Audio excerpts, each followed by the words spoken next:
So we are in the year 2020. I have two kids now, ages 6, almost 7, and 11, almost 12. So being a mom has been the greatest gift, the biggest gift of my entire life. And I have learned so much through them about myself, about the world, just about everything, seeing things through their eyes, right? And I'm sure many of you moms and parents out there can totally relate. It was through them and through seeing some of their things, and kind of thinking about them through their eyes that I realized I was not living my best, authentic, most amazing self. And I was not the best I could be for them. I was living in what you would call Groundhog Day. So years ago, so let's just take it back maybe 6, 7 years. I was, or even maybe a little bit longer, I was living what I felt like, and I can just relate it to Groundhog Day. I was, getting up, getting myself kind of sort of ready, getting the kids ready, bringing them to daycare, going to work all day, working my butt off, dreaming about going home to see the kids, leaving, picking the kids up from daycare, and getting home, doing dinner, baths, bed, and then, crashing on the couch or in bed and repeating it all over again. And that was literally every day. And I'm sure so many of you can relate, because especially when kids are young, right? There's a lot of things that you've got to do for them, right? But I was feeling totally burnt out. My marriage was failing. I was not feeling like myself anymore, right? I was feeling a little bit lost. And I was living really for everyone else. But yet at the same time, I wasn't the best I could be for them. And I wasn't really living through, I was living for everyone else, not for myself. But at the same time, I was not my best self for them, right? And I kind of had this epiphany one day, after going through my divorce, which was difficult. If any of you have ever been through it, it's a very difficult thing. I loved my ex-husband, I loved him very much. Just things weren't working, right? And so my heart was not fully in it, but I knew in my mind that it was the right thing. But it was a very, very tough process, especially too, you have young kids, you're thinking about them, it's a big to-do. One of these days I'll have to probably talk a little bit more about it, but, thankful. I'm so thankful. And today I was extremely, extremely grateful that I'm able to co-parent well with my ex and his wife, and we're able to do things for the kids, right? It's so great. But if I rewound to 6 years ago, it was a struggle. It was tough, right?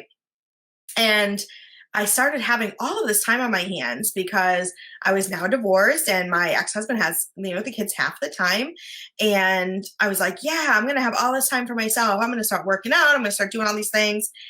And, I was still running on that hamster wheel. I was still just totally stuck in a rut. I still had major, major mom guilt. So even though the kids weren't with me, necessarily live in person, I was still feeling it every single day. I was feeling completely guilty for doing anything for myself. And I felt like it was being selfish. And I had felt like this for years. And then all of a sudden, I really had this epiphany that how am I going to teach my children to love themselves first and put themselves first and do what works best for them if I'm not doing that for myself? Right? How am I going to teach that? I wasn't walking the walk. And it was kind of like that light bulb kind of just went off. And that's when I said, at the beginning, when I said, My kids have taught me so much, and it's been the biggest gift. It is the toughest thing I've ever done. Obviously, parenting is not easy. And finding, rediscovering yourself is not easy.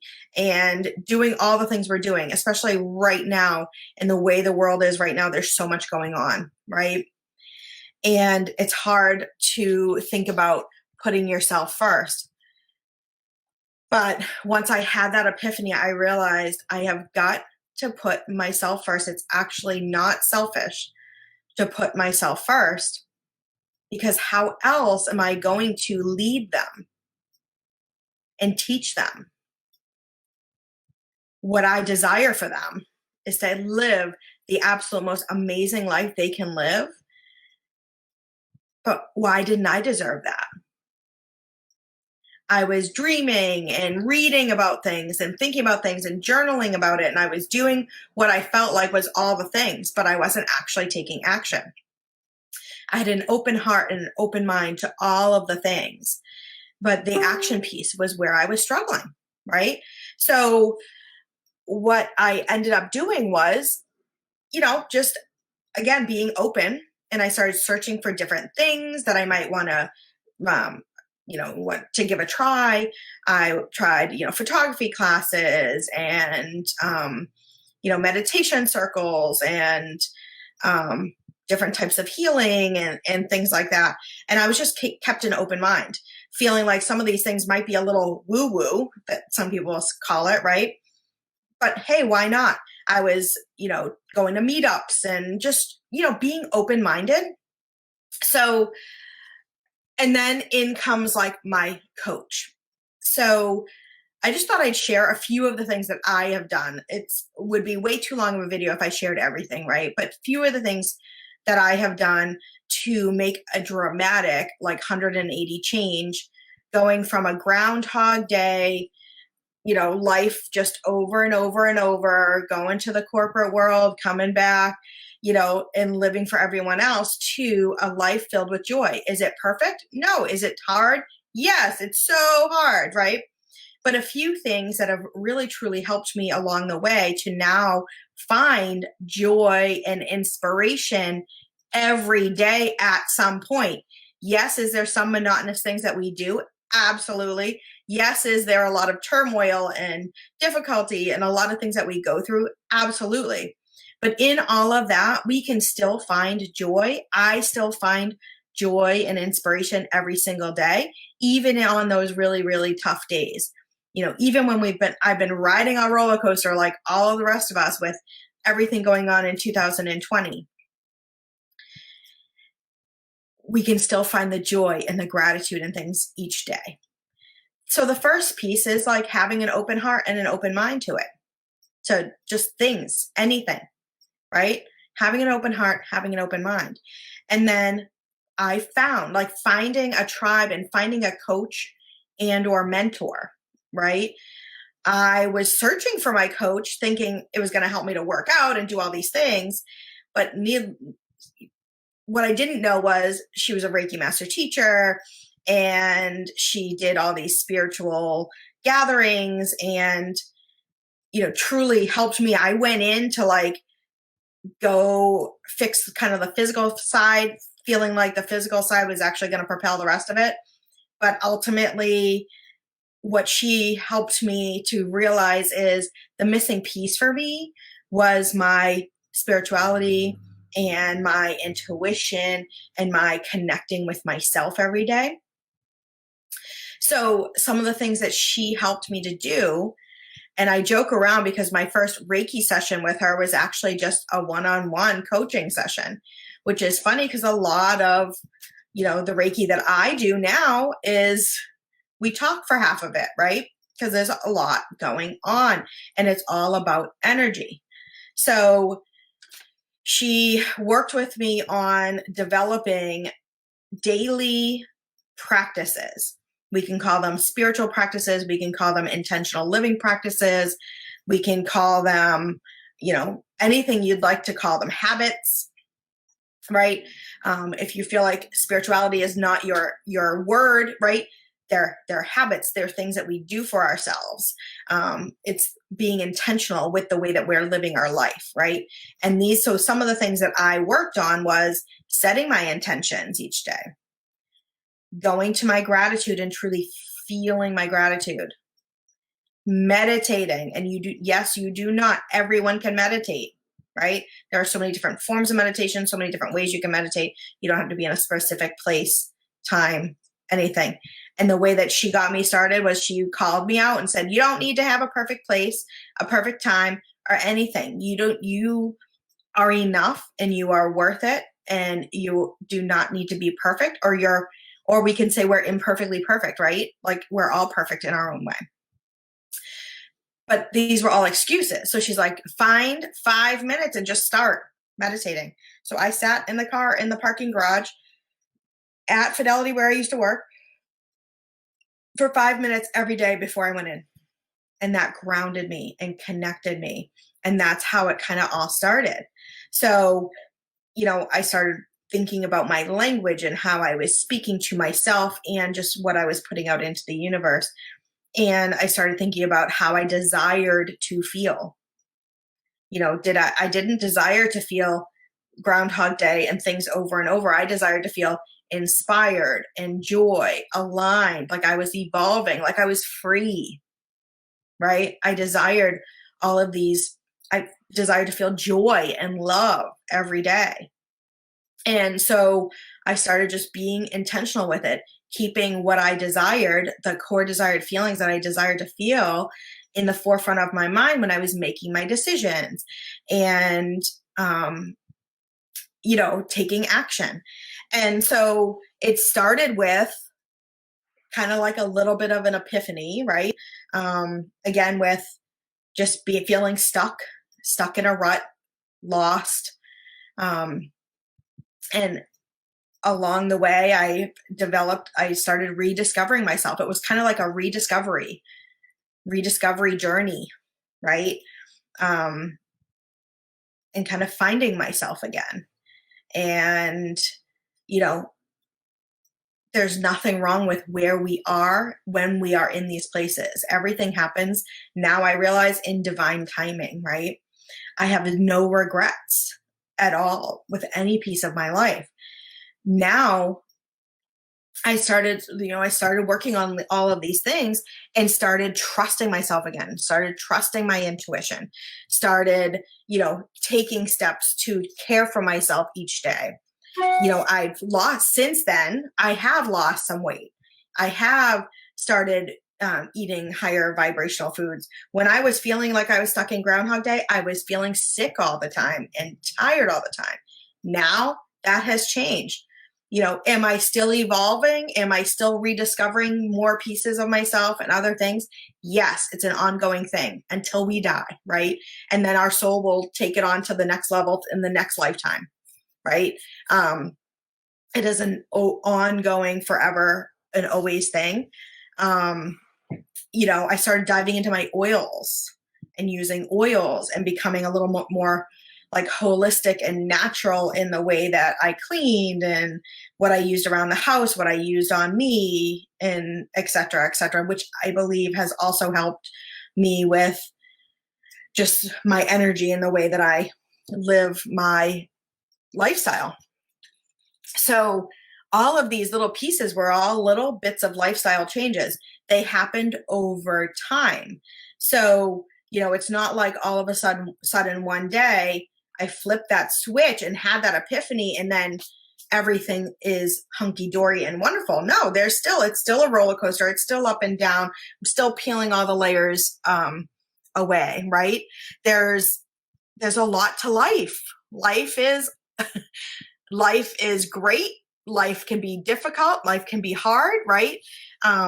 But like I said, the big thing for me is I'm now walking the walk. I'm now feeling confident that I am teaching my children,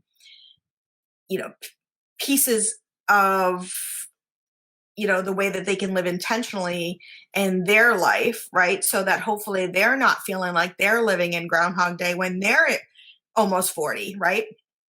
I'm over 40 now, but, I'm hopefully laying a foundation for them to have these intentional living practices and daily spiritual practices.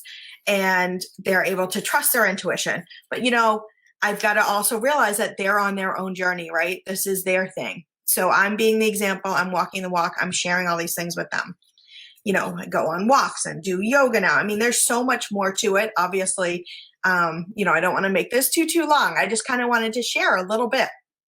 So where this brings me now is my life has kind of done a 180 when I started actually putting myself first. And when I say putting myself first, it doesn't mean I'm not thinking about my children and thinking about the world and everything around me. That's, my children are always in the forefront of my mind. But one of the big reasons why I am spending time to take care of myself is so that I am the best mom, or mama they call me, mom that I can be, right? For them, for me, for our family. And ultimately, I'm now, for the world. I'm lifting up my vibe. The kids are lifting up their vibe, and we're helping lift up the vibe all around us, right? That is kind of my intention. So now life's a 180. I have left the corporate finance world that I was in for a long period of time, and I ventured off to start my own business. I am now a Reiki master teacher. And my mission now is to help other mamas rediscover themselves and allow them and empower them to teach their children these types of things and live a more intentional and spiritual lifestyle and connect our energy and realize that we're all connected, right? We're lifting up our energy. We lift up the energy of the world around us. So when we stop looking outside ourselves and start looking inside ourselves, we actually discover so much, right? So if you found this at all interesting or inspiring, I would love to have you join my totally free Spiritual Mamas Unite group on Facebook. I will share a link. Once I get out here, I'll make sure to share a link in the comments. If you're not already in the group, basically I just share, what I'm doing. We may do oracle cards one day and talk about meditation, and we have different challenges each month, from intentional living to self-love to helping with this mindset for this upcoming school year. And like oil, we talk oils and all sorts of fun stuff. Totally free. I'd love to have you join. It's Spiritual Mamas Unite. I will share a link in the comments so you can join in. And please keep an eye out. I'm going to be sharing a blog post tomorrow that talks a little bit about my journey as well. And I'll go into more and more detail with it also. I realized I haven't really shared a whole heck of a lot, even though I feel like I do, but I've had a bunch of people asking me. So yeah, I hope it inspires at least one person, right? And, remember, self-care really is not selfish. When you are working on yourself, you are lifting up your vibe, which is lifting up the vibe of everyone around you, including your children. So I hope you have an absolutely amazing Wednesday, Wellness Wednesday. Make sure you do something for yourself today and have a great one. Take care.